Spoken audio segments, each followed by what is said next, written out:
Velkommen og god dag alle sammen. Welcome back to this series. If you're new to this, please watch the intro because that'll help explain things a little bit better. I'll put that in the description below, that link. But basically, we're looking at Odin's spells from Havamal. At the end of Havamal, Odin says that he knows how to do 18 spells. He doesn't tell us what they are. He doesn't tell us how they do them. He just tells us that he knows how to do it. So what we do here is look at each spell, and we try and look at different spell books and sources of actual magic from Scandinavia and the Norse world, and we try and figure out the exact spell that Odin is talking about. So in this video, we're looking at spell number 5 from the Havamal. And I'll put it up here in original Old Norse, and I'll read it out in English. For the 5th, I know, if I see a shot from a hostile hand, a shaft flying amid the host, so swift it cannot fly that I cannot halt it, if only I get sight of it. So a little bit confusing there, but basically, like I said before, people translate these in so many different ways, it gets confusing sometimes with the language, but this one's pretty simple. It is a spell that you're supposed to say if an enemy shoots a projectile at you, whether it's an arrow or a spear. You're supposed to recite this charm, and that would give you protection. That's what the spell is supposed to do. So we'll look at some examples in Scandinavian magic books and see if we can find out exactly what this might have been. So there are a few that come to mind. We find a few that look very similar to what this would be in the Galdra-book, the main book of Icelandic magic. So this one here is spell number 31. And you can see right here, if you recite this, when something is flying at you, it'll protect you. However, some of the experts think that this comes from the Kabbalah, so it's a Hebrew Jewish spell, so probably not pagan, this one. We see another example of this, spell number 39 in the Galdra-book that you see here.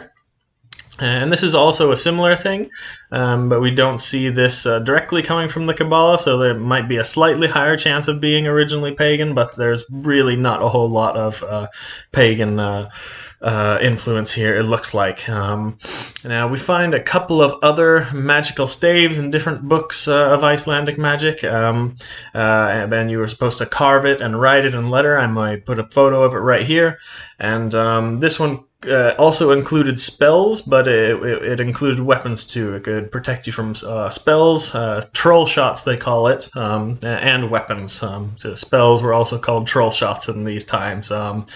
So we find another one in a Swedish book of magic from the 1700s, and this is more like a potion actually. So you were supposed to take a period blood from a lady or a very young lady who was just starting to menstruate, getting her first period. Then you would take dust from a preacher's chair, and then 3 pieces of clay that were like at the opening door to a stove, and mix it all up and carry that with you, and that would supposedly protect you against any kind of projectile. But that's probably not the one that Odin was talking about, because he specifically said that he would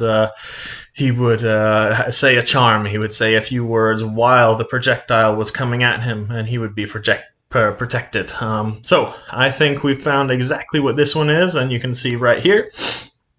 This one was actually found in a few different black books in Scandinavia, most of them in Norway, and like here you can see the different names of the books that it was written in, and it was, yeah, you're right there. See that? I'll circle it right there below. You were supposed to paint this on yourself or write it on yourself, or they've actually found some ancient archaeological excavations that these letters, these phrases were engraved on some amulets. So that Amol Aribilop Arnol. So not really sure what these could mean actually. There's a bit of debate between that. The first two seem to be Sanskrit, which is an Indo-European, not Indo-European language, but Sanskrit, which is a which is the Indian language of ancient times. And remember, if you go far enough back, Europeans and the Indian language was the same. But the third word there, Arnol, we see in Proto-Germanic, Aron means eagle, and then it could come from also the Proto-Indo-European word, root word for or, and that's a large bird. Yeah, this could definitely be, if it's an eagle or a large bird flying at you, that definitely has some link to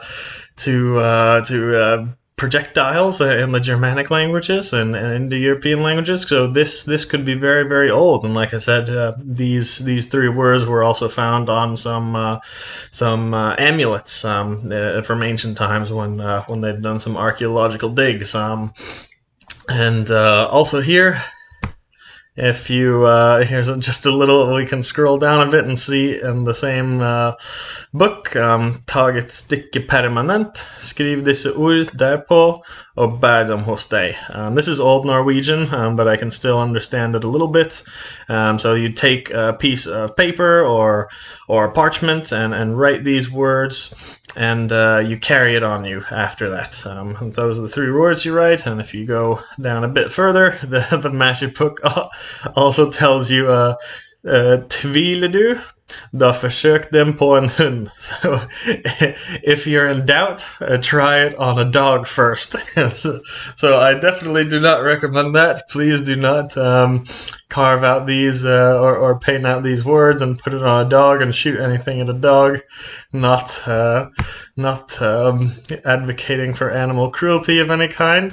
But if you would like to try this out, this is probably what Odin was talking about in his fifth charm here. So it makes sense because, as you can see, because of archaeological finds and the old linguistic evidence, that these three words could be very, very old. So it definitely would have been around by the time Havamal was written. And also, it would make sense that these words would be there because, as the other ones we looked at in the previous spells, they were kind of long sentences, long charms, and that's no good. If an arrow is coming at you, you have about a millisecond to recite whatever it is you're going to recite. So I'm not going to be able to say it right, but Amol Aribilup Arnol. That's you can probably say it a lot faster than I do right now, and you would have to as well. But just the fact that it's three words only, that gives you just enough time to say that before the arrow hits you. So I think, in my opinion, this would be the spell that Odin was talking about in his fifth charm in the Havamal. That's at least the best evidence that I can find in any of the Scandinavian magic books. So that's about it for today. See you next time.